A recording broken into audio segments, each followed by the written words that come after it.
भक्ति योगे न मनसी सम्यक प्रणहिते मले अपश्यत पुरुषम पूर्णम मायाम च तदपाश्रयम। इस प्रकार उन्होंने भौतिकता में किसी लिप्तता के बिना भक्तिमय सेवा से बंध कर अपने मन को पूरी तरह एकाग्र किया।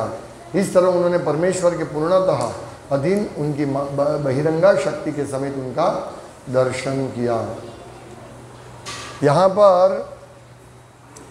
भगवान व्यासदेव को भगवान श्री कृष्ण का दर्शन होता है माया के साथ। ये इतने इसमें एक श्लोक में प्रभुपाद जो उसके तात्पर्य देते हैं पूरा समझा देते हमको। अगर हम तात्पर्य ध्यान से पढ़ेंगे इसमें कितने पॉइंट्स प्रभुपाद ने क्लियर किए हैं। सबसे पहला पॉइंट प्रभुपाद कहते हैं कि परम सत्य का दर्शन सिर्फ भक्ति योग से ही हो सकता है, भक्ति योग द्वारा ही किया जाता है। और प्रभुपाद आगे भी समझाते हैं, बहुत जगह समझाते हैं, भक्ति योग इतना सरल है, जप व्रत तप इतना कोई कष्ट नहीं है, कष्ट नहीं करना, और कष्ट करने से भक्ति नहीं मिलती है, ये भी समझना है। कभी कभी नवोदित भक्त ऐसा सोचते हो ये बहुत कष्ट कर रहा है, मतलब तप कर रहा है, एक ही टाइम खा रहा है, बहुत मतलब इतना पानी भी नहीं पी रहा है इत्यादि। मतलब कहने का तात्पर्य बहुत तप कर रहा है कोई व्यक्ति। तो जो नए नए भक्त होते या ऐसे व्यक्ति जो जिनको ज़्यादा भक्ति के बारे में मालूम नहीं है, तो वो सोचते हो ये बड़ा तपस्वी है, ये बड़ा भक्त होगा, महान भक्त होगा। ऐसा नहीं है, भक्ति योग द्वारा ही भगवान का। और भक्ति ये है बिल्कुल सरल है, बहुत सरल है। हमारे गुरु के आदेश के हिसाब से, श्रील प्रभुपाद के आदेश के हिसाब से हमें बस करना है। जैसे प्रभुपाद का आदेश है कम से कम 16 माला करना, 4 नियमों का पालन करना, ये मिनिमम है। लेकिन ये स्टैंडर्ड से हम भगवत प्रेम मिलेगा, ये स्टैंडर्ड से हम भगवान को प्रसन्न कर सके, इतने मिनिमम स्टैंडर्ड से। कभी कभी भक्त लोग प्रभुपाद को पूछते हैं कि हम क्या करें और आगे भक्ति के लिए क्या करें। प्रभुपाद बोले मैं जितना बोला इतना तो करो, इतना काफ़ी है, इतना पूर्ण है। और वास्तव में देखेंगे अगर हम 16 माला ध्यान से करेंगे तो हमें और ज़्यादा माला करने का उत्साह आएगा। लेकिन 16 माला करेंगे, 4 नियमों का पालन करेंगे ना, तो हमारा कृष्ण के प्रति हमारे हृदय में शुद्धिकरण के उनके लिए जगह बनेगी, सिर्फ इतने कार्य से। ऐसा नहीं है कि बहुत बहुत बड़ा आचार्य का पुस्तक पढ़ना पड़ेगा, नहीं। भक्ति बहुत सरल है। और प्रभुपाद की कृपा से सब आचार्य को उन्होंने इस पुस्तक में रख दिया है। विशेष करके मैंने कल भी बताया था, परसों, 4 पुस्तक ये पूरा आ जाएगा, इसमें और कुछ ढूंढने की आवश्यकता नहीं, स्वयं प्रभुपाद ने बताया है। भगवत गीता, श्रीमद् भागवतम, और आप बता सकते हैं कोई चैतन्य, और बीजू भक्ति रत्नामृत सिंधु। प्रभुपाद का तात्पर्य है जो चैतन्य महाप्रभु सनातन गोस्वामी को भक्ति के अंग का वर्णन कर रहे हैं, उसमें कहते हैं कि ज़्यादा पुस्तक नहीं पढ़ना चाहिए। ज़्यादा पुस्तक पढ़ने से क्या होगा, मैं विद्वान हूँ, ऐसा अहंकार आएगा।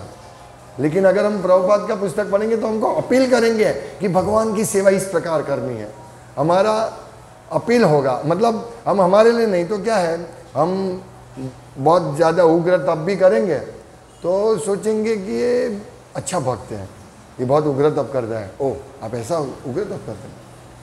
इससे हमारा अहंकार का पोषण होगा। ज़्यादा से ज़्यादा मतलब प्रवचन में मैं सिंपल प्रवचन रखता हूँ, मैं प्रभुपाद का जो होता है यही रखता हूँ, क्योंकि प्रभुपाद ने सब आचार्यों का वर्णन, आचार्यों का मार्गदर्शन इसमें दिया है। इसीलिए लोग सोचते, कभी भक्त, एक भक्त ने मुझे कहते हैं तुम क्या बोलते, जन्म मृत्यु के बारे में बोलते रहते हो, हाँ इसमें जा। मैंने बोला आपने सुना नहीं है, मैं प्रभुपाद का जो तात्पर्य उसी में से बोलता हूँ, मैं ज़्यादा और बुक्स में से ढूंढने नहीं जाता हूँ, क्योंकि प्रभुपाद का ही आदेश है, उसकी आज्ञा है कि ज़्यादा नहीं तो लोग सोचे हो ये बहुत बड़ा विद्वान है। हाँ, लेकिन विद्वत्ता से हम भगवान को प्रसन्न नहीं कर सकते। अगर विद्वत्ता से प्रसन्न करते हैं तो निराकारवादी लोग हैं, मायावादी लोग हैं, उससे भगवान प्रसन्न हो जाते हैं, क्योंकि वो बहुत पढ़ते रहते हैं वेद पुराण, हाँ, विशेष करके वेद वेदांत, हाँ, ये शारीरिक भाष्य। लेकिन यहाँ स्पष्ट प्रभुपाद ने कहा है कि जो अद्वैतवादी है, मायावादी है, निराकारवादी है, हाँ, उनको वो वास्तव में भगवान को प्रसन्न नहीं कर सकते हैं। भगवान को, हाँ, वो लोग भगवान को निराकार कहते हैं। कितना बड़ा अपराध है। वो लोगों वेद में से क्या पढ़ते मेरी समझ में नहीं आ रहा है।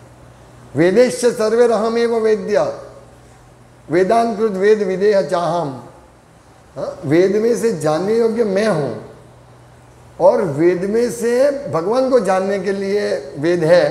तो लोग वेद पढ़ के क्या बोलते हैं? भगवान निराकार है। और इसमें कहा गया है, इस तात्पर्य में प्रभुपाद जो कहते हैं कि जो निराकारवादी है उनको जो सुख मिलता है, ब्रह्म ज्योति जी का जो सुख मिलता है, वो सुख इतना तुच्छ है भगवान के दर्शन के सामने। भगवान पूर्ण पुरुषोत्तम परमेश्वर साकार रूप का जो हमें भक्ति करने से जो सुख मिलता है, वो मायावादी के सुख के सामने तुच्छ है। ये प्रभुपाद यहाँ कहते हैं। और एक बहुत महत्वपूर्ण पॉइंट प्रभुपाद बता रहे यहाँ कि चंद्र के साथ उनकी चांदनी रहती है। हम सबको चंद्र का दर्शन बहुत अच्छा लगता है, तो चंद्र के साथ उनकी जो चांदनी है वो भी हमें शीतलता प्रदान करती है। तो चंद्र को और चंद्र की चांदनी को अलग नहीं कर सकते हैं। प्रभुपाद जी उदाहरण देते हैं। इसी प्रकार भगवान, हाँ, और उनकी अंतरंग शक्ति उनको कभी अलग नहीं कर सकते हैं। और अंतरंग शक्ति श्रीमती राधा रानी है, उनको कभी भी कृष्ण से अलग नहीं कर सकते। कभी कभी लोग सिर्फ कृष्ण की ही छवि रखते हैं घर में, राधा रानी को नहीं, ये ऐसा नहीं होना है। भगवान हमेशा, इसीलिए भगवान राधा श्याम सुंदर अपनी शक्ति को पहले ये करते हैं ना सब भक्त लोग, राधा श्याम सुंदर, लक्ष्मी नारायण, सीताराम। तो भगवान की शक्ति को कभी अलग नहीं कर सकते हैं। प्रभुपाद कहते हैं, जनरली मुझे एक नियम याद है कि कृष्ण के साथ हमेशा या तो कोई भी होने चाहिए, लास्ट में उनकी बंसुरी भी होनी चाहिए, श्रीमती राधा रानी भी होनी चाहिए। तो ये कभी नहीं हो सकता है उनके बिना। और जो चंद्र हम देखते हैं, चंद्र की चांदनी, उसके पीछे कोई अंधकार कोई नहीं देखता है। तो अंधकार क्या है? माया है, माया शक्ति, वो भी भगवान की शक्ति है। लेकिन चंद्र की चांदनी के सामने अंधकार नहीं दिखता है। तो इसी प्रकार अगर हम भगवान की शक्ति में रहेंगे, अंतरंग शक्ति में, महात्मानस्तु ये पार्थम दैवी प्रकृति आश्रितम, दिव्य प्रकृति के आश्रय में रहते हैं भक्त लोग। इसीलिए उनको बहिरंगा शक्ति यानी माया शक्ति उनको परेशान नहीं करती है। तो जहाँ अपरा, ये समझना भी हमें सब, ये प्रभुपाद जो शब्द वापरते हैं वो हमें समझना चाहिए। अपरा शक्ति, अपरा शक्ति यानी भाई पर यानी इस भौतिक जगत से परे, हाँ, तो आध्यात्मिक शक्ति। अपरा यानी पर नहीं है, वो दिव्य नहीं है। अपरा शक्ति, ये बहिरंगा शक्ति को अपरा शक्ति कहते हैं, भौतिक शक्ति कहते हैं। तो इस प्रकार अपरा शक्ति या भौतिक शक्ति के लिए कोई स्थान नहीं रह जाता, जिस पर आध्यात्मिक प्रकाश के तेज के समक्ष अंधकार को कोई स्थान नहीं मिल पाता है। तो हमें ये समझना है कि जब हम भगवान की सेवा करेंगे तो हमारे लिए माया का दर्शन नहीं होगा। यहाँ व्यासदेव भगवान का दर्शन करते हैं और भगवान के पीछे माया खड़ी है, वो माया के भी दर्शन करते हैं। लेकिन भक्त लोगों को भी माया का समझते हैं, माया ये है, माया ये वो है, लेकिन वो माया के स्पर्श में नहीं आते हैं, क्योंकि वो सतत भगवान की भक्ति में ही सेवा करते हैं। कल हमने देखा, कल सुबह मंगल आरती से लेकर रात को बर्तन सफाई करने तक की सेवा में सब भक्त व्यस्त थे। तो किसी को इंद्रिय तृप्ति का विचार आया नहीं होगा, है ना। थोड़ा सुबह से हम मंगला आरती का भगवान का दर्शन के लिए उठे, पूरा दिन भगवान का सेवा किया, भागते भागते, हाँ, रथ यात्रा में सब भक्तों ने भोग दिशन किया, कीर्तन किया, भगवान जगन्नाथ की सेवा की, रथ खींचा, हाँ, प्रसाद वितरण किया। तो किसी को अपने लिए सोचे नहीं, बारिश गिरा तो अभी किसी ने सोचा नहीं हो मैं भीग जाऊंगा, हाँ, नहीं, सब थोड़ा वितरण करते रहे। और कोने में चले गए, कब ये बारिश कम हुआ वापस शुरू करें भगवान की सेवा। तो ये है दर्शन भगवान का, ये जो है ना ये वास्तविक दर्शन है। और अपने मन को पूरा, हमारा मन कल क्या एकाग्र था पूरा, देखो हमारा जीवन ही ऐसा एकाग्र हो जाए एक दिन कि हम लोग जगन्नाथ जगन्नाथ, आज जगन्नाथ रथ यात्रा है, पुस्तक वितरण करना है, हमें भगवान के लिए सुंदर श्रृंगार करना है, हार बनाना है, पुष्प अच्छे लाने, भगवान के लिए भोग बनाना है, भगवान के भक्तों के लिए प्रसाद बनाना, कितना मन एकाग्र। तो यहाँ यही है कि भक्तिमय सेवा में बंध कर अपने मन को पूरी तरह एकाग्र किया। ये है प्रभु। देखिए प्रभुपाद हमको परम सत्य के एकदम संबंध में हमारा संबंध पूरा खोल देंगे, उजागर कर देंगे। हमें इतना बड़ा, हमारे यहाँ भक्त है, कोई कोई भक्त है उनको इतना संस्कृत अच्छा बोलना भी नहीं आता, पढ़ना भी नहीं आता है, लेकिन वो भगवान की सेवा करते हैं। तो देखिए भगवान की सेवा के लिए कोई विद्वत्ता, कोई व्रत तप, इतना ज़्यादा व्रत तप करने की आवश्यकता नहीं है। प्रभुपाद कहते हैं एकादशी करो, एकादशी आचार्यों के आविर्भाव तिरोभाव को सेलिब्रेट करो, यही है, यही हमारे लिए बड़ा व्रत है। 4 नियमों का पालन करो, ये सबसे बड़ा व्रत है तप। तो इस प्रकार हम भगवान को प्रसन्न करने के लिए बड़ा तप करने की आवश्यकता नहीं है, तो हम भगवान का पूर्णतः दर्शन कर पाएंगे। और यहाँ साक्षात श्री कृष्ण के अतिरिक्त अन्य कोई परम पुरुष नहीं हो सकता। ये सब अभी व्यासदेव आगे के श्लोकों में बताएंगे कि किस प्रकार भगवान साक्षात पूर्ण पुरुषोत्तम परमेश्वर कृष्ण के अलावा कोई इनके समान भी नहीं, उनके ऊपर भी नहीं। ऊपर की तो बात ही छोड़ दो, समान कोई नहीं है, कैसे हो सकते हैं। और जगन्नाथ भगवान के जो भक्त होते हैं, भगवान जगन्नाथ भगवान आकर्षक हैं, सर्वाकर्षक, इसीलिए उनका नाम है कृष्ण। तो वो अपने भक्तों को ऐसे आकर्षित करते हैं कि भक्त को मालूम भी नहीं होता कि मैं उनके प्रति आकर्षित हूँ।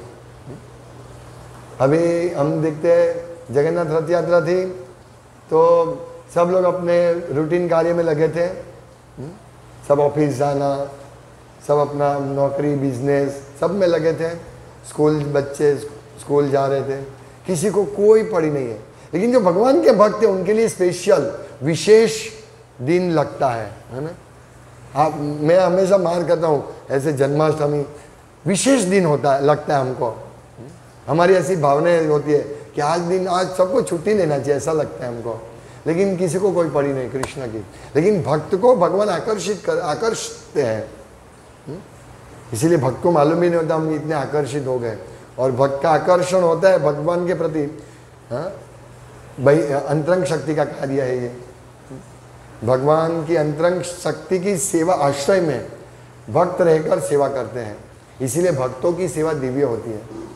ये जब सेवा ये जो है भगवान के लिए भोग बनाना, भगवान का श्रृंगार करना, भगवान का प्रचार करना, भगवान का कीर्तन करना, श्रवण करना, नौटा जो भक्ति है ये कौन करते हैं? ये भगवान के शुद्ध भक्त करते हैं। श्रवणम कीर्तनम हमेशा, जैसे भागवतम में वर्णन है कि आध्यात्मिक जगत में पुरुष अपने विमान में बैठे रहते, सुंदर सोने के विमान में जाते हैं अपनी पत्नियों के साथ, और उनकी पत्नी इतनी सुंदर रहती है, फिर भी उनको वो पत्नी में इतना कुछ आकर्षण नहीं है। वो कथा सुनने में, भगवान की सेवा करने में उनका पूरा आकर्षण रहता है। ये श्रीमद् भागवतम में वर्णन है, वैकुंठ का वर्णन है, उसमें आता है किस प्रकार से वैकुंठ के जो व्यक्ति होते हैं वो सिर्फ कृष्ण के 24 घंटा कृष्ण की सेवा करते हैं। हमारे लिए हर रोज रथ यात्रा हो तो ऐसे ही, और कोई काम नहीं हो, वहाँ कोई काम नहीं है वैकुंठ में, इसीलिए हमको अभ्यास करवाते हैं भगवान।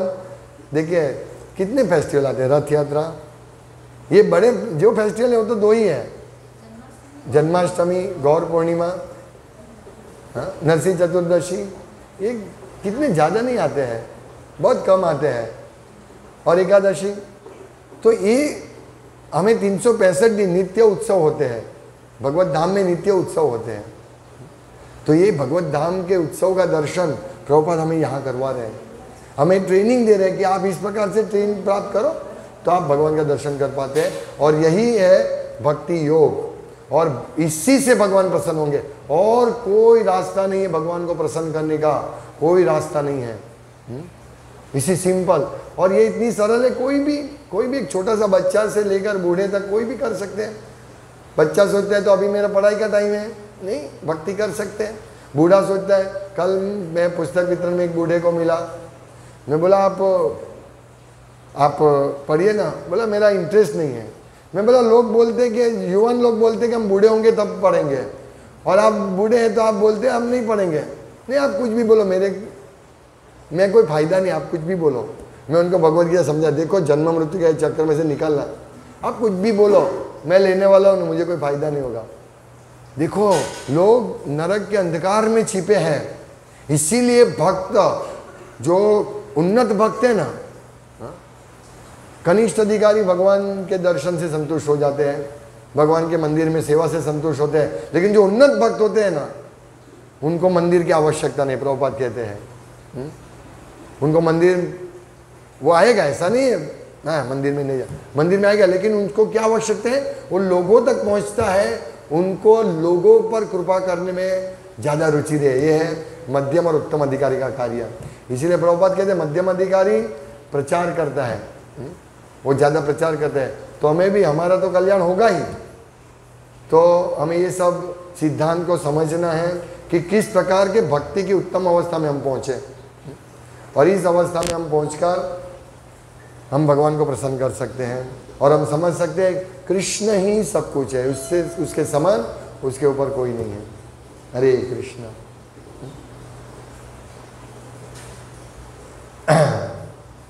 एक पॉइंट में छूट गया, आत्माराम। आत्माराम यानी कौन? जो अपने आत्मा में आनंद लेते हैं। ऐसे बहुत सारे, चैतन्य महाप्रभु ने आत्मारामश्च मुनयो निर्ग्रंथा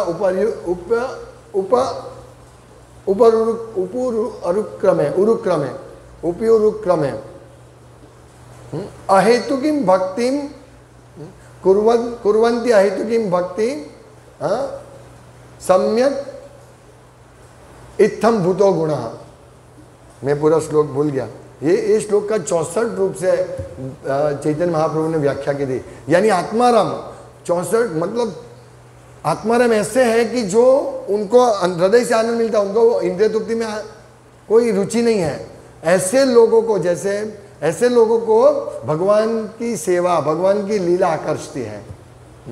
तो यहाँ लिखते हैं प्रभुपाद कि यहाँ तक कि जो आत्माराम है, अर्थात जो समाधि स्तर रहते हैं, वे भी इस माया या अंतरंग शक्ति का आश्रय ग्रहण करते हैं।